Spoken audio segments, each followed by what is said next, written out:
Assalomu alaykum, hurmatli tibbiyot xodimlari. Kecha biz viloyat hokimimizda o'tkazilgan yig'ilishdan kelib chiqib, qaror farmonni o'qib, eshittirib, shu bo'yicha Guliston tumanida tibbiyotdagi o'sha farmon bilan qaror ijrosini isloh qilish bo'yicha sizlarni bu yerga yig'dik, hurmatli tibbiyot xodimlari.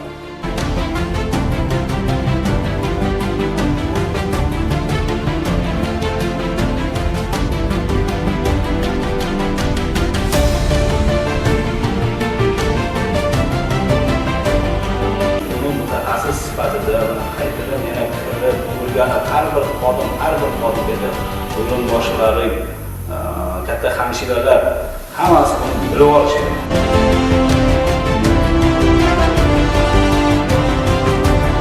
Tibbiyot brigadasi xodimlari ilg'or tajribaga muvofiq ishlab chiqilgan 4 bosqichdan iborat oila salomatligi bo'yicha maxsus o'quv dasturi asosida o'qitiladi hamda sinovlardan muvaffaqiyatli o'tgan tibbiyot xodimlariga sertifikat beriladi.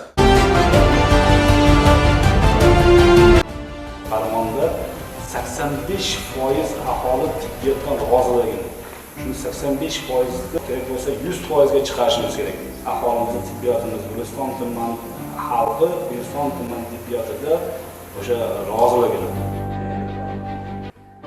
Bugun tuman hokimimiz boshchiligida Prezident farmoni 88-farmon hamda 185-qarorlar muhokamasi bo'lib o'tdi. Tibbiy xizmat sifat samaradorligini oshirish maqsadida aholini ishonchini 85% ga ko'tarishda kerak bo'ladigan amallarni ketma-ketlik bilan aytib o'tdi. Bobma-bob, kesim-kesim, bo'lim-bo'lim. Har bitta qilingan funksional vazifalarimizda aniq lo'nda ko'rsatib berilgani tahlil jarayonlarida hokimimiz tomonidan qilingan tahlil to'liq tushuntirib o'tildi. Prezidentimizga rahmat, e'tibor, ayniqsa tibbiyot xizmatlariga, tibbiy xizmat sifatiga e'tibor berayotganlari bu xalqqa ham tibbiyot xodimlariga nisbatan hurmatli bo'ldi.